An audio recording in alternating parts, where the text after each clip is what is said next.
Como todas las semanas, sean bienvenidos a una nueva edición de Rostros del Crimen desde casa. Y en esta oportunidad hablaremos sobre el comportamiento de la delincuencia durante el confinamiento, además de la violencia intrafamiliar.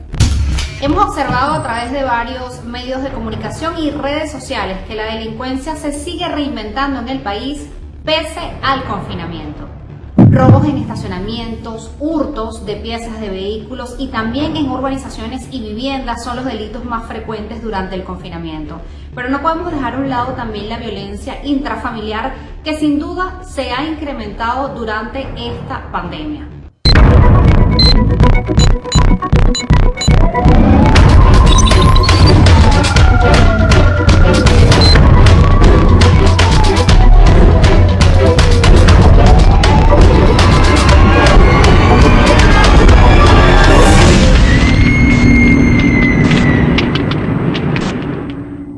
Rostros del Crimen está apegado a hechos estrictamente reales. No hay recreaciones ni dramatizaciones. Sus protagonistas hablan desde el rigor del suceso.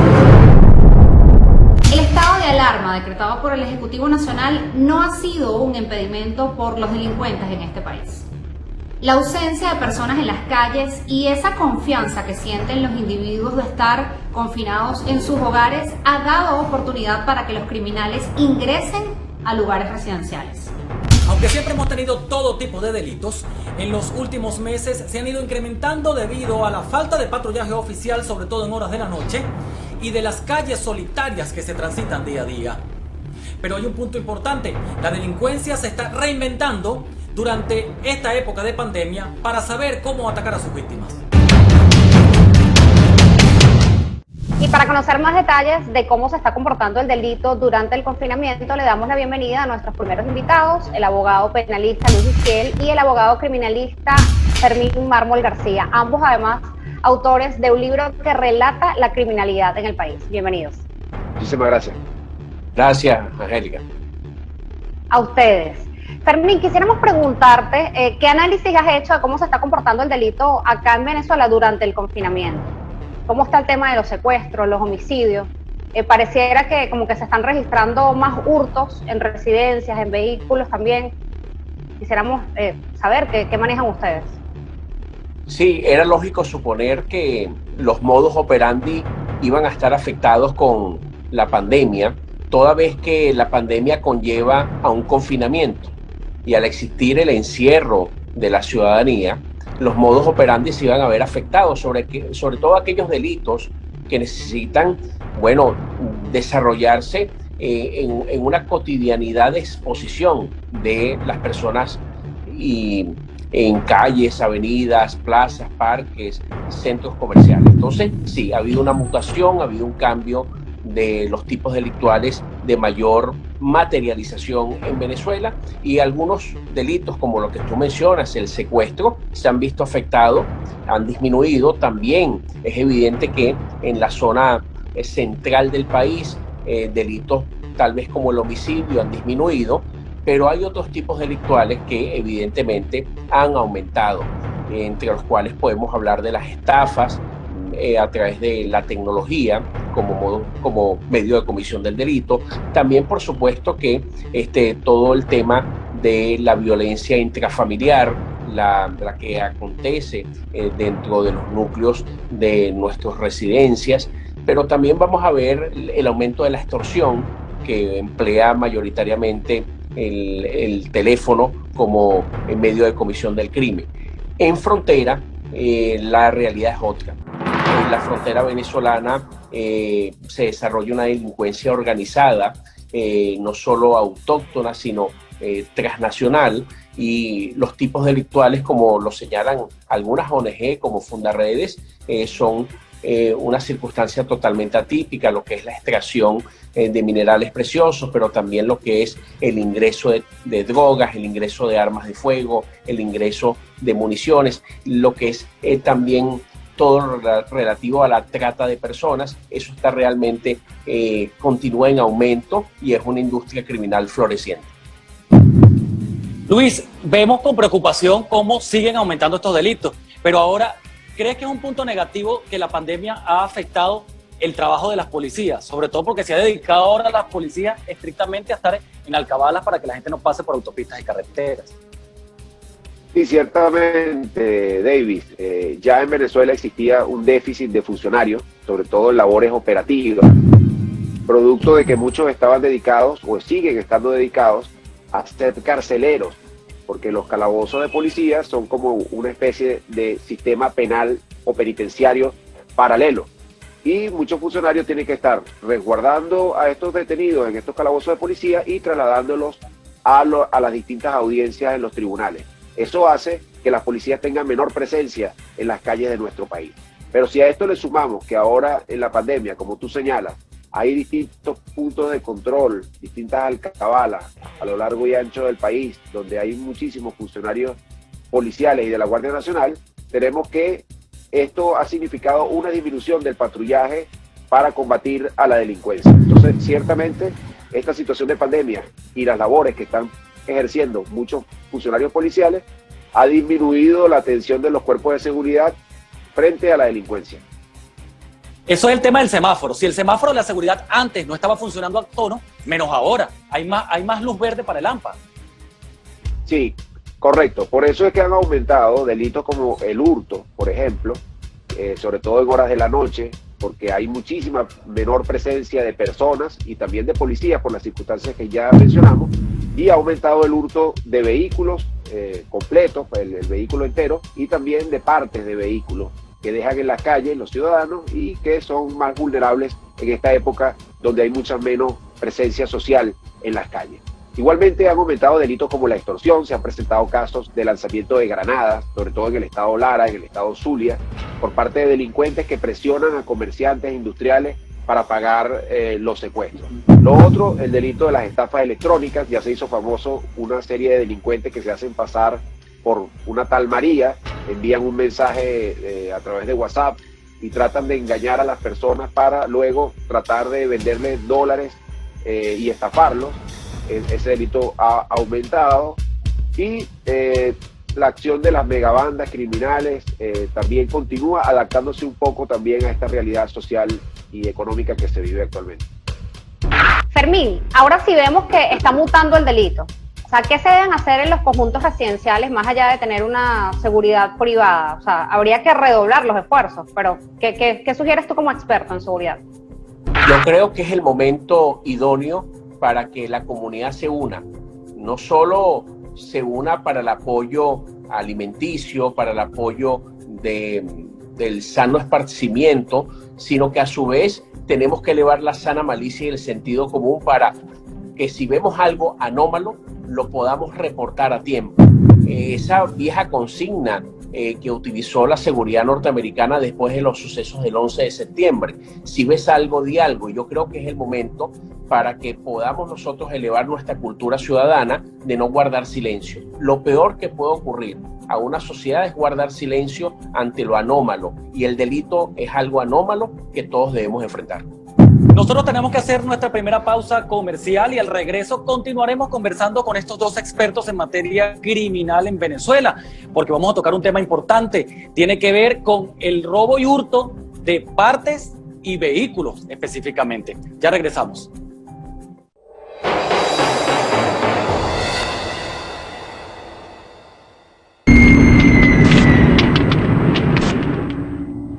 A través de las redes sociales muchas personas han denunciado que han sido víctimas de la delincuencia durante esta pandemia, pero no ellos como personas, sino sus vehículos como blanco perfecto de las bandas organizadas. Y en esta cuarentena hemos visto que pareciera que dejar los vehículos en nuestros propios conjuntos residenciales no es la opción más segura, pues los delincuentes se aprovechan de ello para ingresar a hurtar piezas de los carros.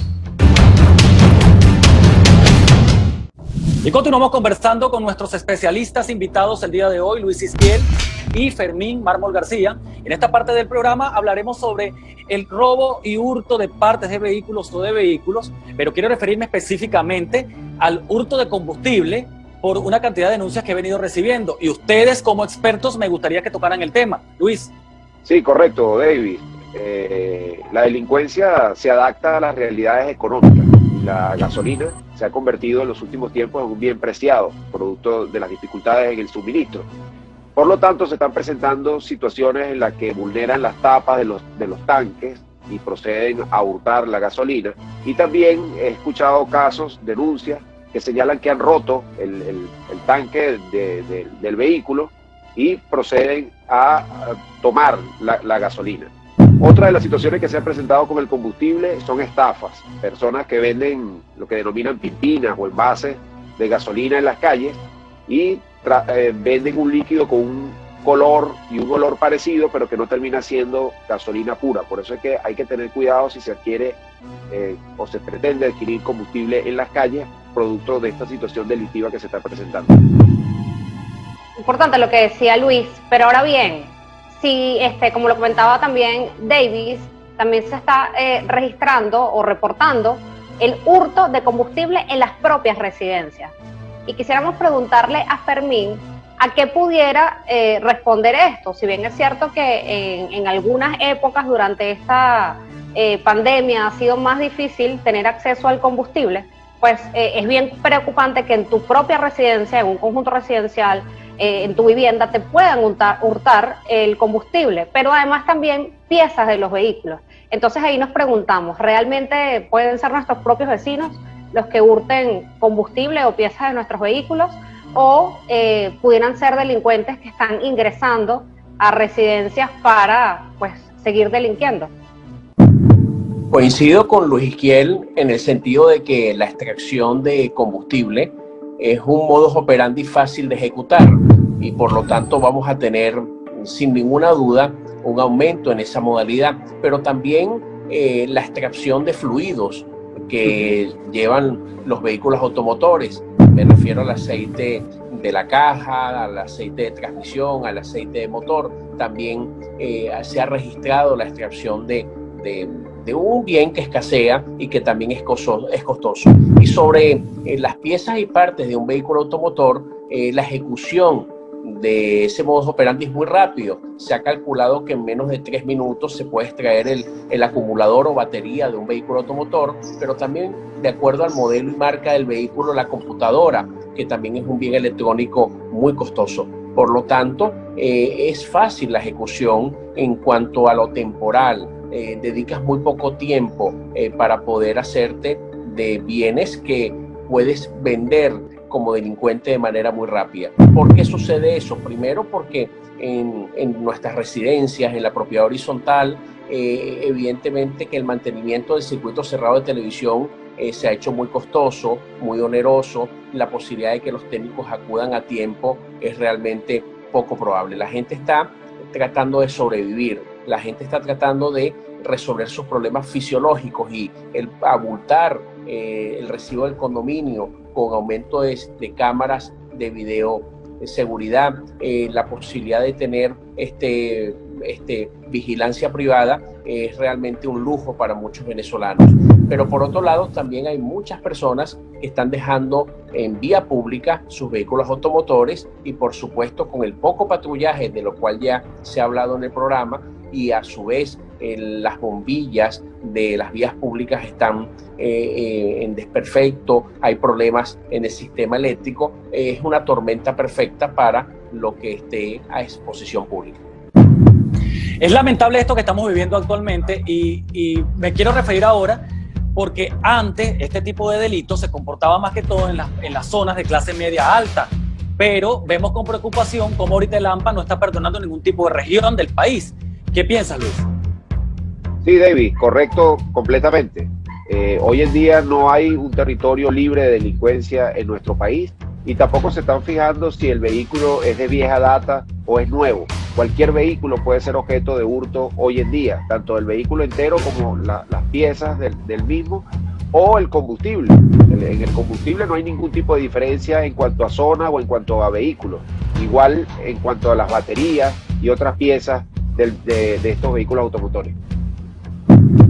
Mi pregunta, que se la dejo abierta a ambos, es, por ejemplo, ¿quiénes están detrás de estos hurtos de piezas a vehículos y ahora de combustible? ¿Son criminales organizados o pueden ser delincuentes comunes?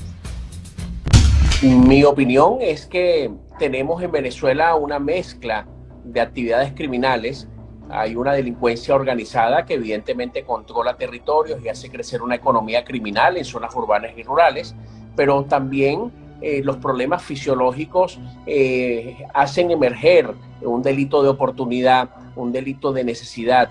Y me temo que detrás de la extracción de combustible, de fluidos o de algunas piezas o partes de los vehículos automotores pudiéramos estar perfectamente ante una delincuencia de oportunidad, de poca estructura, tanto a lo interno de nuestras comunidades como también las personas que lamentablemente son denominadas manos negras, es decir, que se encuentran deambulando en las distintas arterias viales y que seguramente tienen un modus vivendi muy irregular.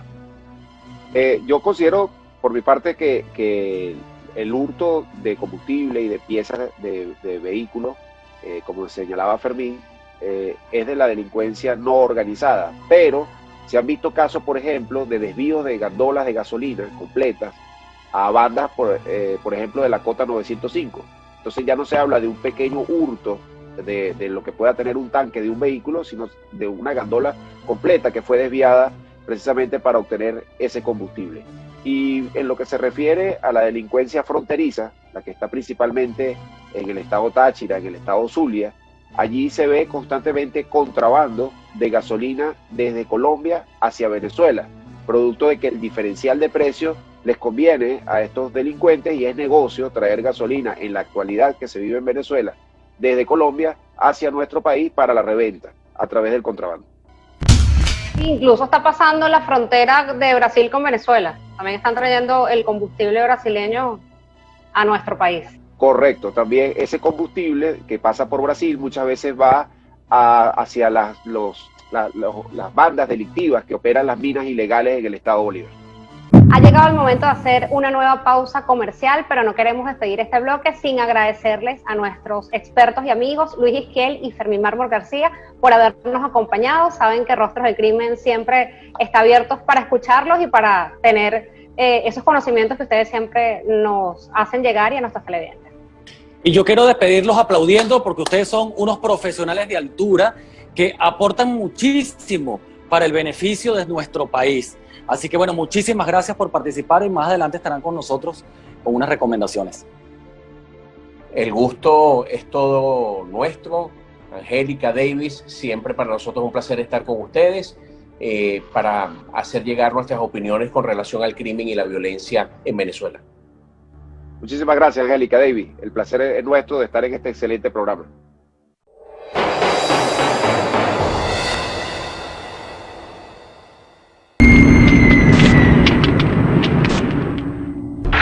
La pandemia ha obligado a que varios ciudadanos estén confinados en sus hogares.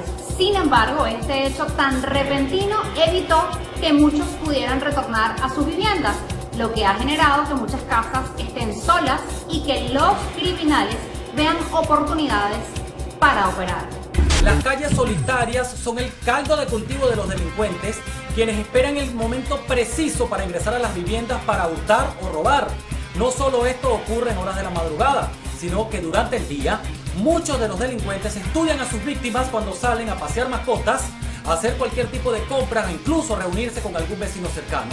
Este es el momento preciso para ellos llegar a la vivienda y cometer el delito. Y en esta parte del programa le damos la bienvenida al coordinador del Frente en Defensa al Norte de Caracas, Carlos Julio Rojas, para abordar cómo se está comportando la criminalidad, específicamente del hurto de residencias en la parroquia Candelaria y en el centro de Caracas. Bienvenido, Carlos. Sí, muchísimas gracias por la oportunidad. Sí, bueno, hemos visto bastante lo que has venido reportando durante el confinamiento y te queremos preguntar en principio cómo están operando las bandas o los grupos de delito en Candelaria y también en el centro de Caracas. Y te debo comentar que durante la cuarentena, en vez de disminuir lo que es el índice de criminalidad, ha aumentado, incluso apareciendo de nuevo, y no solamente en la Candelaria, sino en el centro de Caracas y en otras parroquias, lo que es otros delitos que anteriormente estaban y que ahora aparecieron de nuevo. Lo que es los famosos atracos a apartamentos con los llamados Spider-Man, que es malandros o delincuentes o incluso indigentes que llegan a trepar a edificios de 5, 6 y hasta 7 pisos. Nosotros denunciamos hace poco, como hace 4 o 5 días, en el edificio Orlando de la parroquia Candelaria, a pocos metros del CICPC, llegaban uno de estos malandros, escalaba hasta el piso 5, rompía la ventana, gracias a Dios el dueño del apartamento se encontraba despierto y este tipo de delincuentes evita la confrontación. Es decir, ellos si consiguen a la familia dormida, ellos entran al apartamento, roban todo tipo de electrodomésticos y bajan. Eso nosotros lo catalogamos como los Spider-Man, no solamente en este edificio Orlando, sino tenemos reportes en el edificio Candoral, en la parroquia San Bernardino, en la parroquia El Recreo, en el Valle, en Coche y en la parroquia Altagracia. Incluso el número de apartamentos reportados como atracados supera la decena. Esta denuncia tuvo tanto impacto, y lo debemos decir, porque este edificio Orlando queda a pocos metros de la sede principal del CICPC, la que queda en Parque Carabobo. Sorprendentemente, el asistente del director del CICPC, Douglas Rico, se comunicó con nosotros y llegó una comisión al edificio Orlando. Pero hay que destacar que esto no es un hecho aislado. Además, aprovechando todo el tema de la cuarentena, ha aumentado el robo a lo que es locales comerciales. Sabemos que durante la cuarentena, en la época de cuarentena radical, muchos de los locales, en buena parte, se encuentran cerrados. Entonces, aprovechando la madrugada, donde hay que reconocer, no hay ningún tipo de patrullaje. Es decir, nosotros tenemos una cifra de 8 comercios solamente en la Candelaria, atracados durante la cuarentena. ¿Cuál es el modus operandi? El modus operandi es que ellos forzan la Santa María o abren un boquete. Tenemos el caso de un local de comerciantes asiáticos ubicado frente a la Fiscalía General de la República, ubicado en la esquina de Ferrenquín en la Candelaria, o un comercio de una mueblería atracado frente al Sambil de la Candelaria, en la esquina de cervecería. Pero queremos aclarar otra cosa que es importante, lo que ha sido el aumento de las invasiones durante el proceso de la cuarentena. En el municipio Libertador, que nosotros hemos reseñado, ha habido 28 intentos de invasiones, destacando que había 5 en la parroquia San Pedro. Ahí hay un edificio que nosotros queremos destacar, que es el edificio Padrón, donde sujetos armados ingresaron a este edificio, que no es un edificio de residencia, sino es un edificio industrial donde hay oficinas de electrodomésticos, oficinas de textiles, y ahí durante el robo, que además es una invasión convertida también en robo, las pérdidas llegan al $1.000.000. Nosotros ahí queremos decirle a la comunidad que en medio de la situación que estamos viviendo, la mayor protección de nuestros bienes, en el caso de violaciones a la propiedad privada o el atraco de los apartamentos, es la organización vecinal. Es decir, estar atentos en horas de la noche, cuando hay un apartamento vacío, porque nosotros tenemos otra estadística: entre el 20 al 25% de los apartamentos en el municipio Libertador se encuentran vacíos o cuidados por familiares. Entonces, ¿cuál es ese muro de contención? Lo que es la vigilancia y la organización comunitaria. Porque te cuento, en buena parte de estas invasiones, la presión vecinal ha forzado a los cuerpos de seguridad del Estado, como un edificio ubicado en la parroquia El Recreo, en la avenida principal Las Palmas, o en la parroquia Catedral, el edificio General Páez. La presión obliga a los cuerpos de seguridad del Estado a actuar. Es decir, los índices de criminalidad han aumentado en el centro de Caracas, incluso te estoy mencionando cerca de instituciones del Estado. Es decir, que hay un robo de un local enfrente de la Fiscalía General de la República, en la esquina de Ferrenquín, o a metros del CICPC, es algo sorprendente. Carlos, ese tema que tú lo dices tienes datos importantísimos, manejas muy bien tu cifra, porque además, bueno, eres habitante del centro de Caracas, pero eso es un espejo de lo que está pasando a nivel nacional. No solamente es lo que tú nos estás relatando, sino que esto se ha venido multiplicando en grandes ciudades, por ejemplo, Valencia, Barquisimeto, Puerto La Cruz, que son ciudades donde se concentra el capital, pero que debido a la pandemia, por supuesto, todo está paralizado. Y eso se ha generado ese aumento significativo de este tipo de delitos. Pero quiero preguntarte algo. Tú tocaste un tema sobre la organización vecinal para evitar este tipo de delitos, pero ¿ustedes sienten que tienen el apoyo de las autoridades o estamos como a la buena de Dios esperando a ver qué pasa? Sí, es que te puedo decir, David y Angélica, que ocurre algo importante.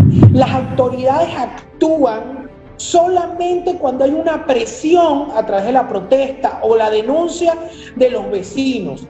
Si no hay denuncia, los cuerpos de seguridad del Estado no actúan. Y además queremos referirnos a un caso con el tema de las invasiones que ahora se han multiplicado durante la cuarentena. Y ahora no es solamente los apartamentos vacíos. Ahora ya han visto los comercios y las industrias como un mecanismo para robar y para tomar esta propiedad. Solamente durante la presión, y nosotros queremos decir, la denuncia es el único mecanismo. A nosotros nos sorprendió cómo la propia dirección del CICPC actuó porque lo denunciamos públicamente, el caso de los nuevos Spider-Man que trepan los aparatos. Eso no solamente está ocurriendo en la Candelaria. Cuando hicimos esa denuncia de varios edificios en el centro, recibimos reportes de Baruta, recibimos reportes de Chacao, incluso, como tú mismo decías, un reporte de la ciudad de Maracay, donde trepan 4 y 5 pisos. El tema vuelvo a destacar, de este tipo de robo es que evitan la confrontación, mientras que en el de las invasiones sí llegan a punta de...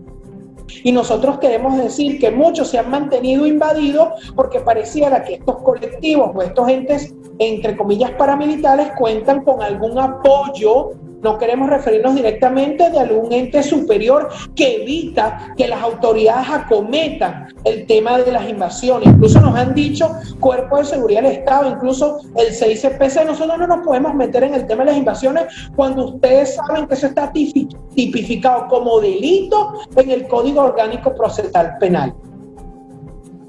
Sí, Carlos Julio, como lo dices, y creo que es muy importante que nuestros televidentes lo tengan en cuenta. Hay que denunciar, hay que reportarle a las autoridades locales, municipales, estos hurtos y robos para poder dejar un registro y que las autoridades puedan tomar medidas preventivas. Nosotros tenemos que hacer una nueva pausa comercial. Le agradecemos a Carlos Julio Rojas por acompañarnos en Rostros del Crimen. Al regreso vamos a continuar analizando cómo se comporta el delito y la violencia durante el confinamiento.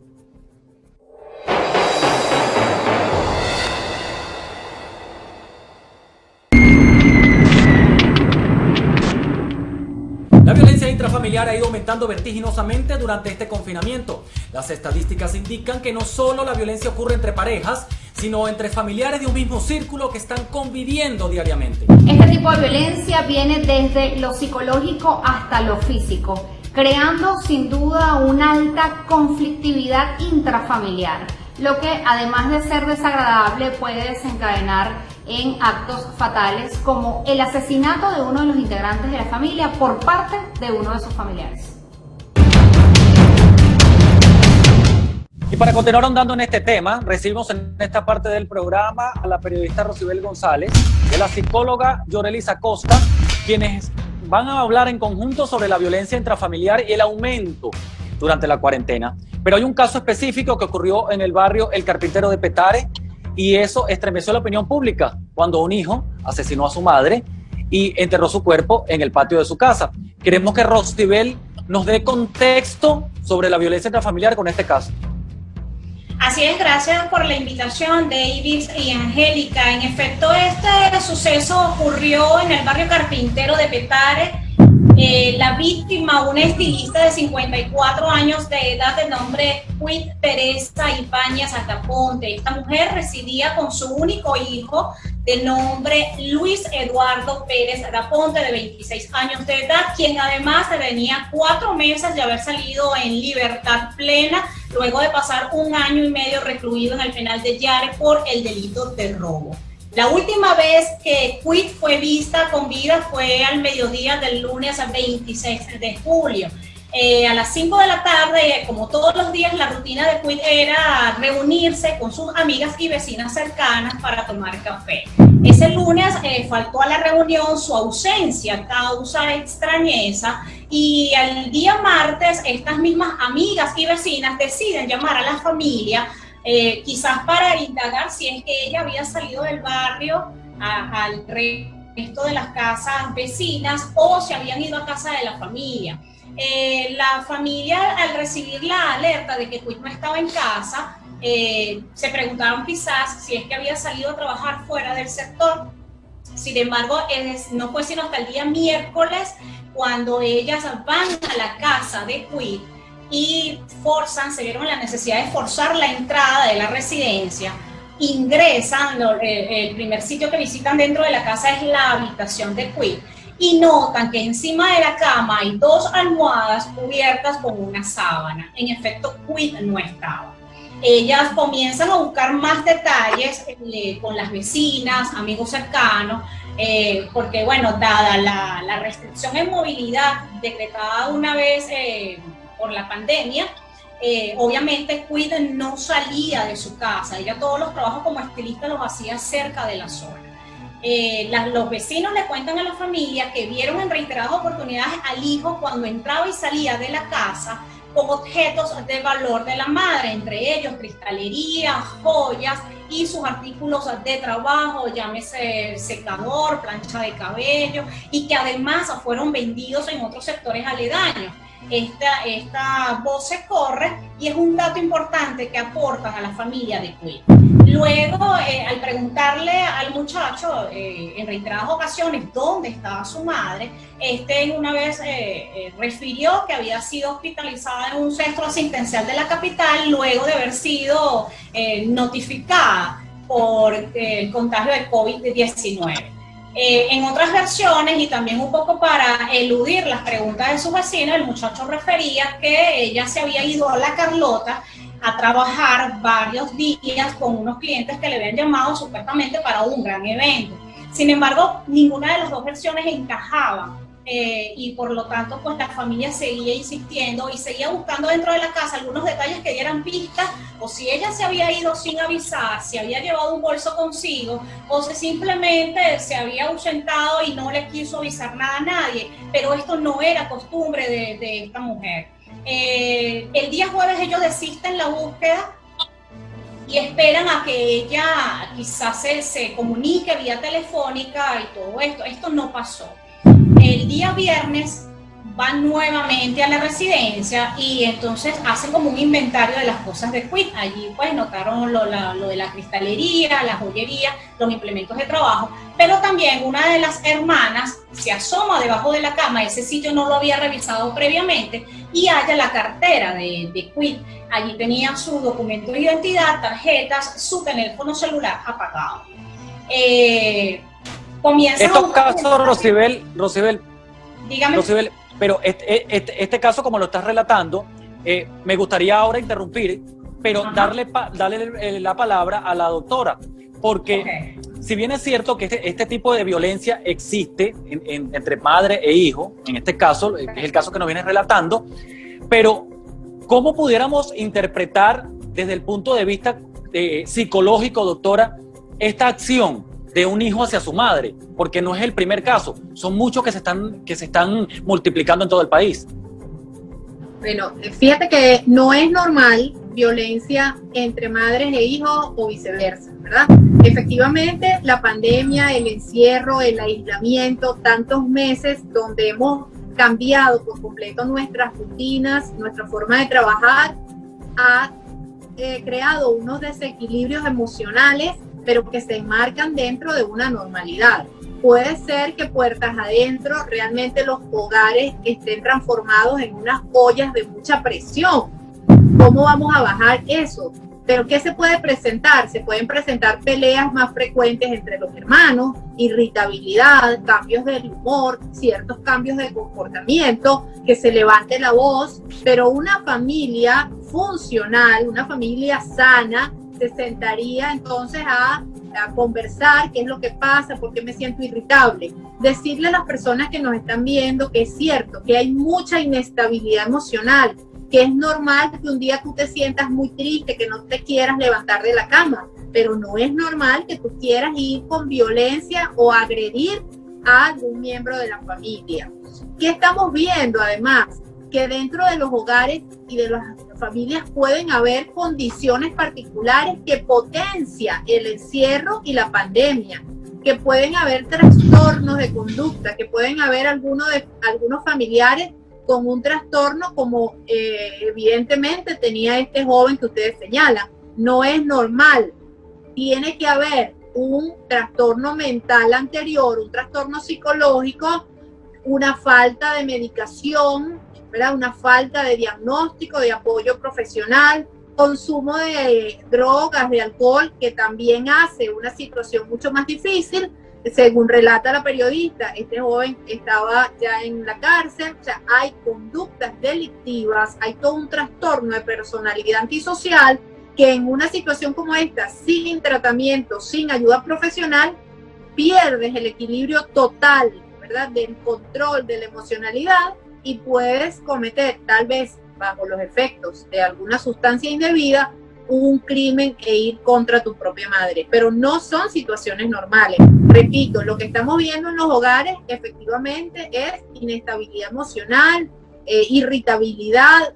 Puede ser que ya sientas que la casa te parece insoportable, que necesites descansar incluso de los miembros de tu familia. Mamá, no te quiero ver, me voy a encerrar en mi cuarto, pero no por eso agredir ni levantar la voz. Todos estos elementos que ustedes han señalado y otros casos que se pueden estar dando en el país salen de la normalidad. Son problemas psicológicos que están sin duda potenciando estos tiempos. Nosotros debemos cumplir con una nueva pausa comercial, pero queremos agradecerle a la periodista Rosibel González por habernos acompañado en esta parte del programa. Al regreso vamos a continuar con la psicóloga clínica y social Yorelis Acosta. Ya regresamos.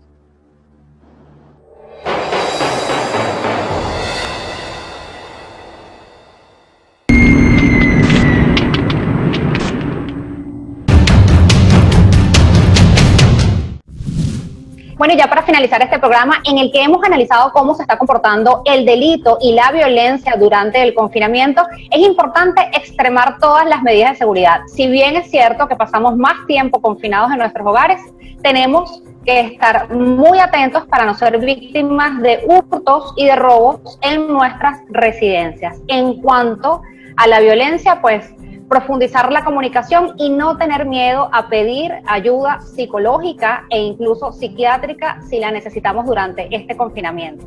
Ahora queremos escuchar unas recomendaciones que nos haga pues nuestra invitada Yorelis Acosta. Ella es psicóloga social y psicóloga clínica.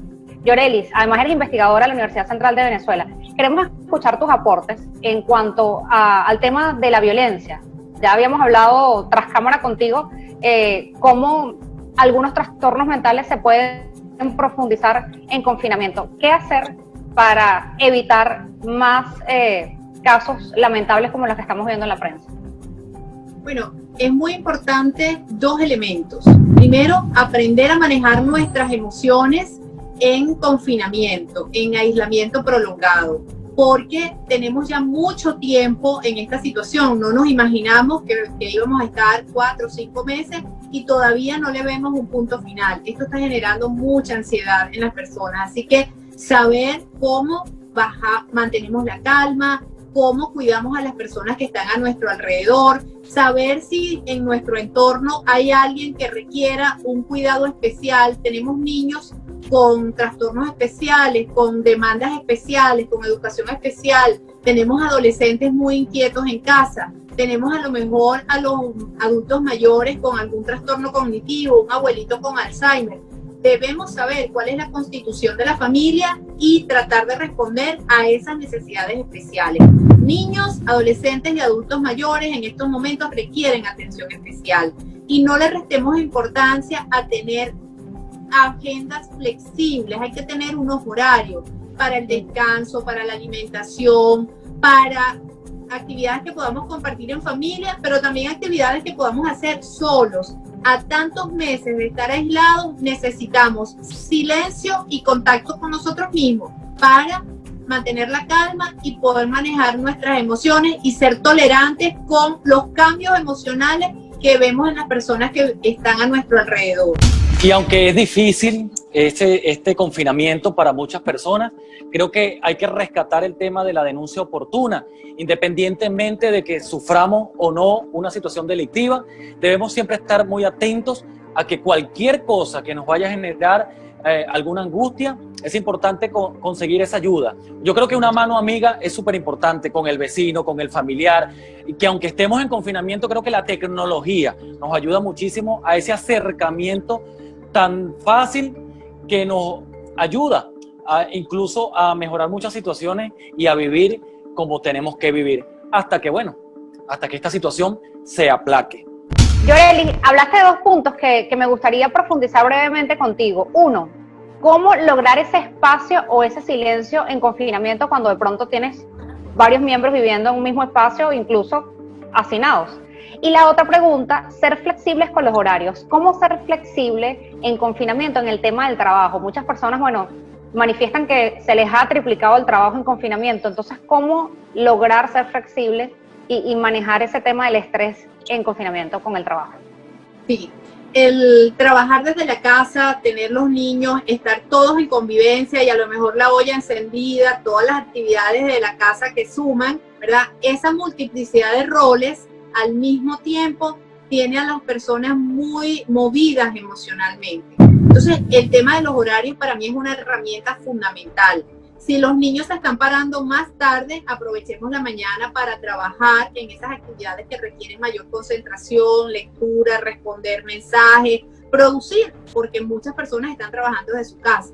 También hay personas que están pescando cuál es el tiempo donde el internet está funcionando mejor y entonces aprovechar también eso. Pero no le restemos importancia al silencio. El silencio es importante. Los papás piensan que los niños tienen que estar todo el día en actividades, todo el día brincando, y tenemos que aprovechar este tiempo para explicarles que mamá y papá están trabajando, que requieren un espacio, el respeto de ese horario, incluso la distribución del hogar. Hay que moverla. Cuando yo me refiero a hay unas nuevas normas de convivencia familiar, es porque tú has debido colocar tal vez en un rincón algún escritorio, una silla, la computadora para trabajar, y vas a requerir el respeto de ese espacio, pero también el silencio. Es el momento entonces en que los niños hagan lecturas, juegos tranquilos, descansen y contención. Los niños hay que enseñarles que hay momentos donde tú vas a tener mucha actividad y otros momentos donde ellos deben también estar tranquilos e incluso aprender a no hacer nada. Los adultos también nos estamos encontrando con el tema silencio y no les gusta, nos gusta tener la televisión encendida, no necesitamos radio, necesitamos ruido. El silencio es importante para ser efectivos, para concentrarnos y para el descanso. Así que no le resten importancia a esas normas de convivencia. Hay que sentarse para evitar precisamente los conflictos y los roces naturales que produce la convivencia prolongada.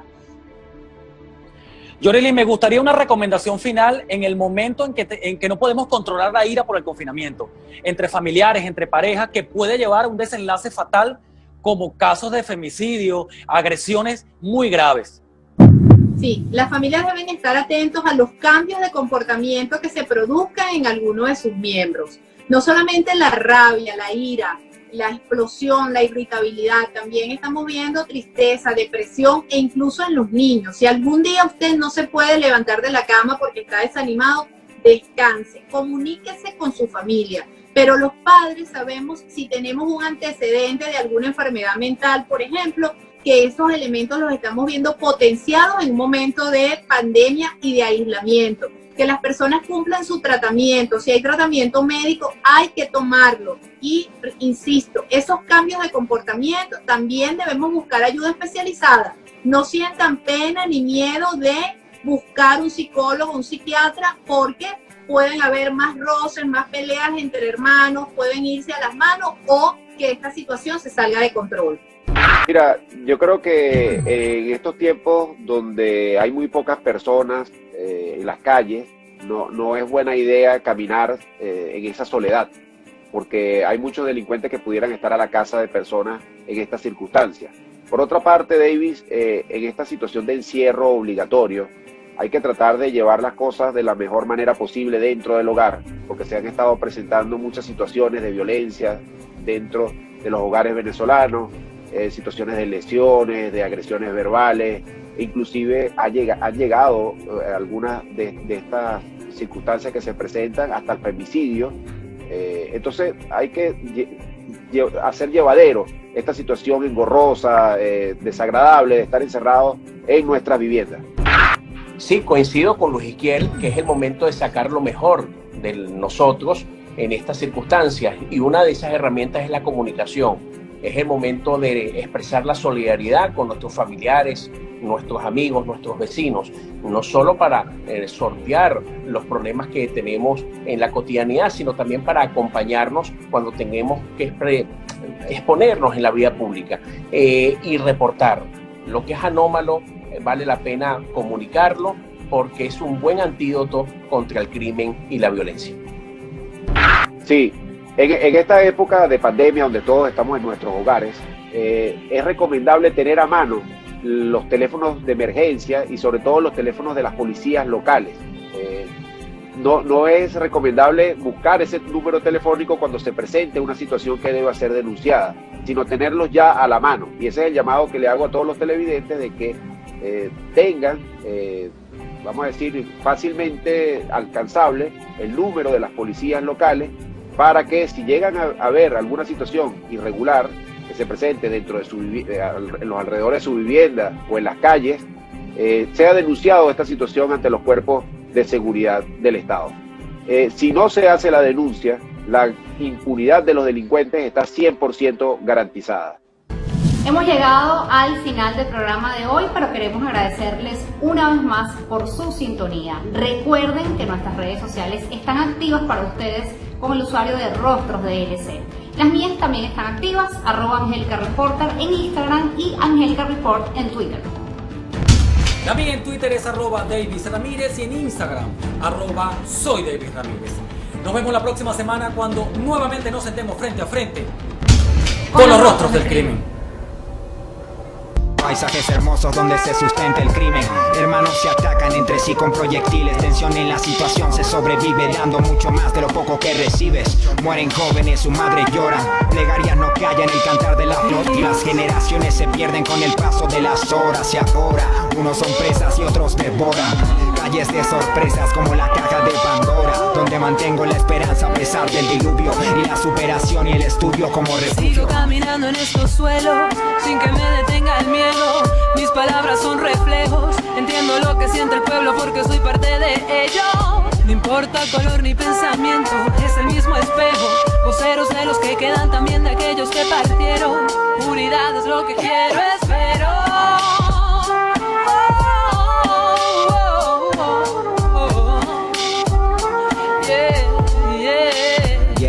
Yeah. Subjetivo quien produce. Proverso, Valeria Áñez.